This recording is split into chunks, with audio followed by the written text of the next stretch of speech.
Hi lovelies!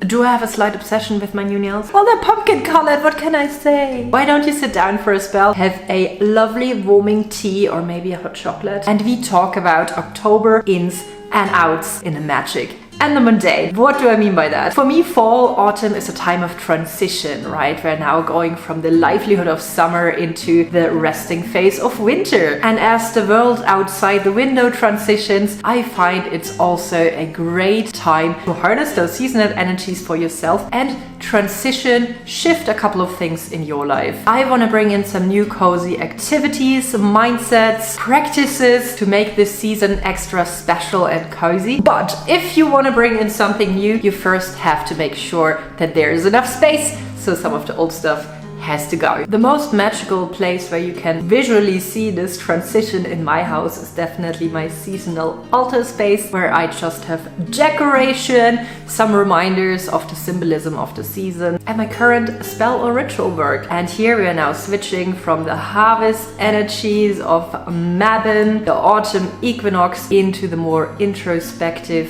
resting, quiet energies of fall. A lot more divination, a lot more shadow work, a lot more meditation, and of course ancestor work. We are approaching Samhain, and that holiday is all about thinking of the people that came before you, that shaped your DNA, your values, your beliefs, and your culture. So I'm focusing this month also on Samhain activities, cooking old family recipes, visiting museums that have to do with the history in this specific area where I live, reading more books of inspiring authors, my ancestor of spirit that I like, watching more Gilmore Girls. And yes, I know you just went, what?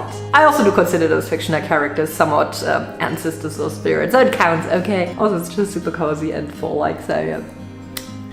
Taking those misty afternoons to stroll to the graveyard and visit my Oma, bringing the kids. And speaking of kids, the bed in the flat is back. It's a little tradition that I started last year. If you want to know more about it, I'm gonna link you the video where I explain it in full detail. But basically, I've sewn this little bed and it now flies through our house and lands on different corners where the kids can find it. Not every morning, but let's say 2-3 times a week. Maybe near an old photograph of a family member, talk about that family member, near a family cookbook, next to an heirloom or old household equipment, so we can talk more about the history and how people used to live back in the day. Magic October energies. If you don't know yet, on my website you can actually find a self-paced 2-week-long seasonal solitary witch online email courses, long word there, where you're guided through 2 weeks, so 14 prompts in daily magical and mundane activities, journal prompts, guided meditations, rituals and spell ideas that you can do at home without first having to buy like 1,000 weird ingredients that really get you in the mood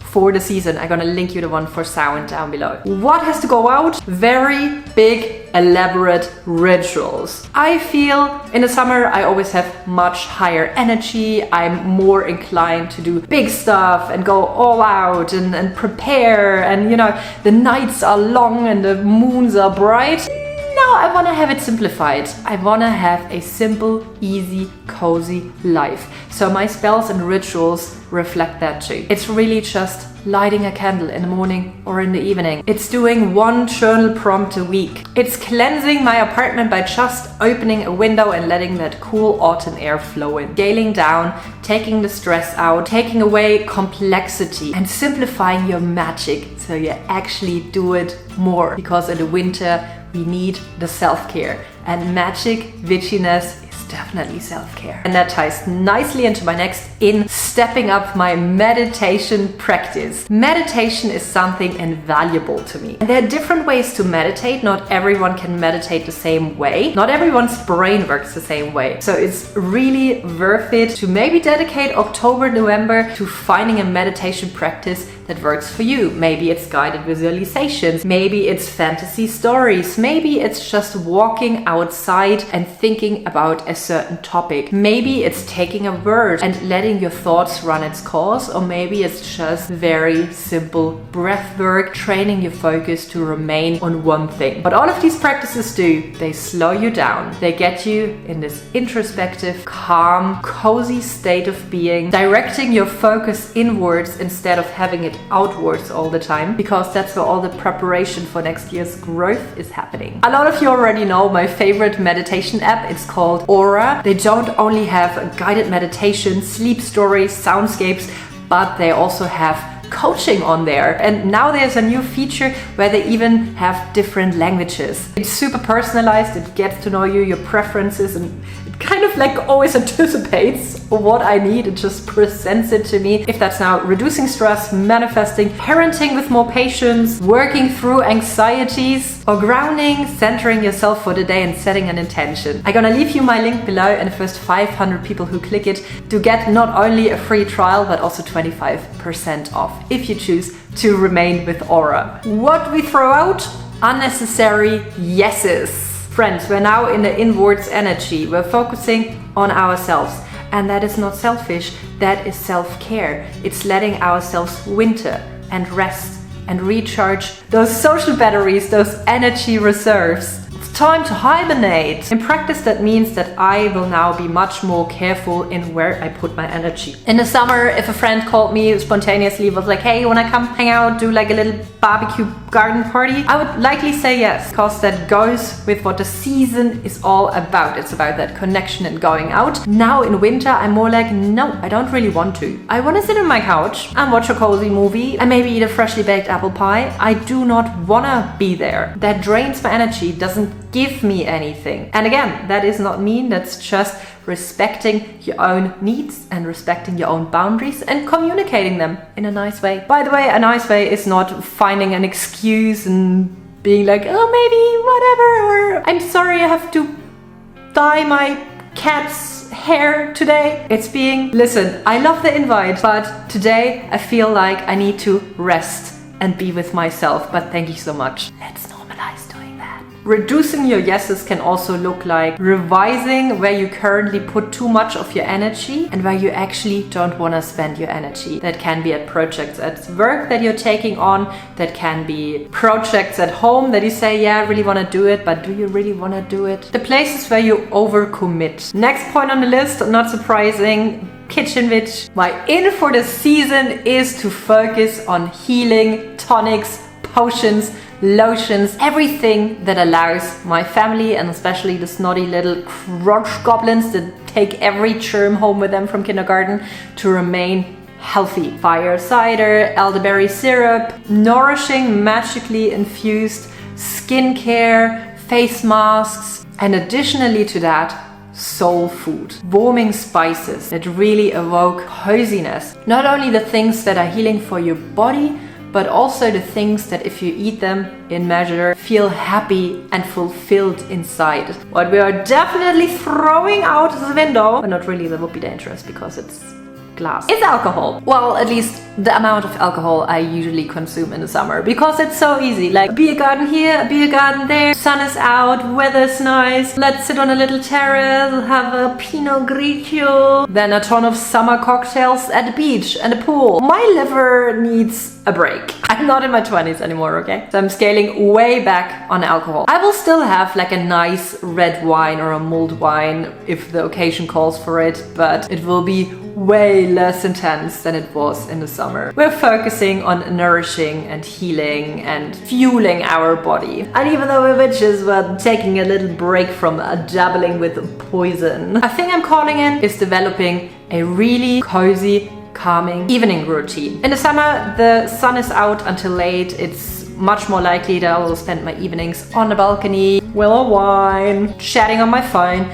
In the winter, at 5, 6, it's dark. And I want to make that time magical. Creating a space in my house where I just can sit, where I know there's a nourishing, warming beverage waiting for me. Maybe I can use one of the magically infused skincare products I made, and then I'm gonna read a book written by one of my ancestors of spirit. Gets me immediately to the ouch. Look, let's not do that as a German.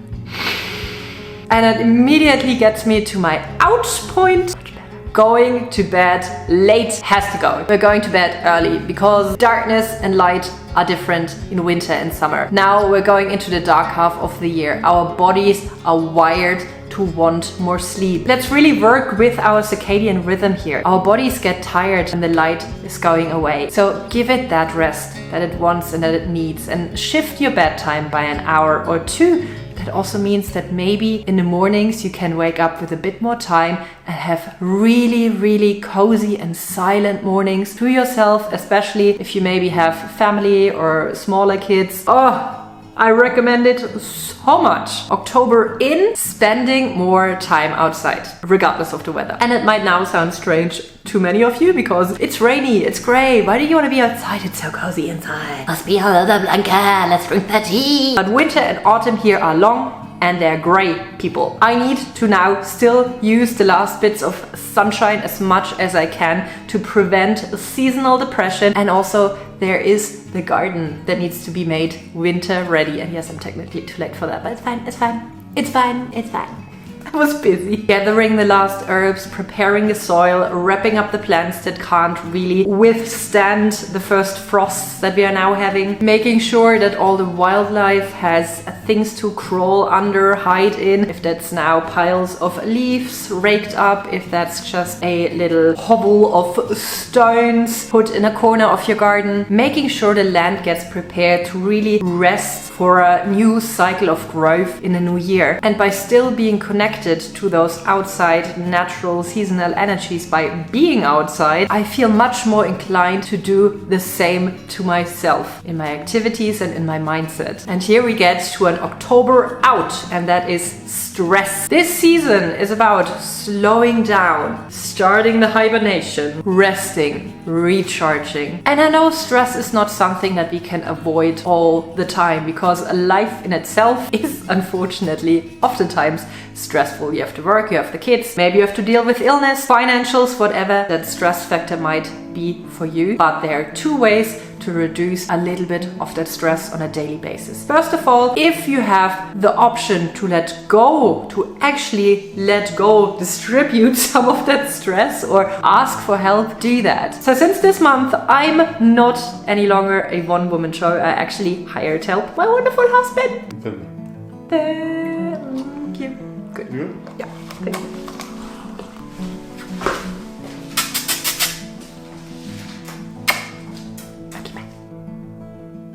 Who is now doing all the bookkeeping, behind the scenes stuff, all the little things that basically just create more of the hustle for me, that take away from me being creative and being in front of the camera and sharing cool magical stuff with you guys. That has reduced a lot of stress for me. You know what that also means?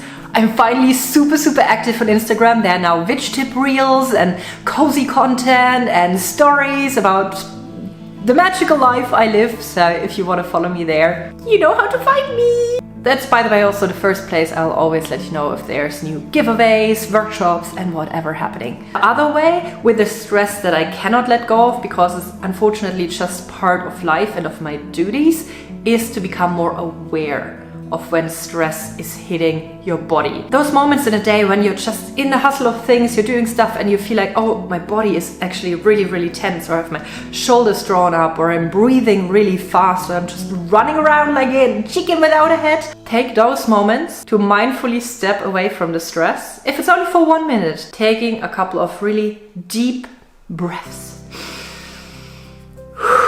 and sending the stress away. Trust me, it does make a difference. The last 2 points on the list have to do with cottage witchery. Creating a cozy home atmosphere. It's our burrow now. It's the place where we spend most of our times for the next few months. Give me all those throw pillows and blankets and candles and scents, pumpkins, dried herbs, autumnal potpourris. This simple act of mindfully decorating, placing comforting things into your space makes the dark half of the year so much easier to survive. And not only survive, you will thrive, you will love it. It does not only affect how lovely everything looks, it also affects how you feel. If you want to know more about that and really learn the art of cottage witchery, not only to please your eye, but to also work protective magic, to infuse your home with certain energies, and to learn to work magic on your mind with that, there is still 2 last spots left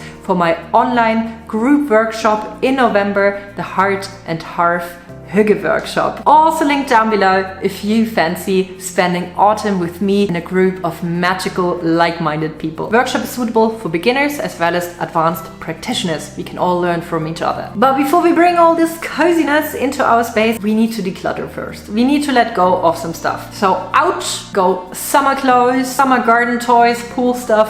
All that stuff is packed into boxes and stored where it's not in the way. I have installed a golden rule in my household, and that is, if I buy something new, I have to first give away, gift, recycle, throw out, donate something old.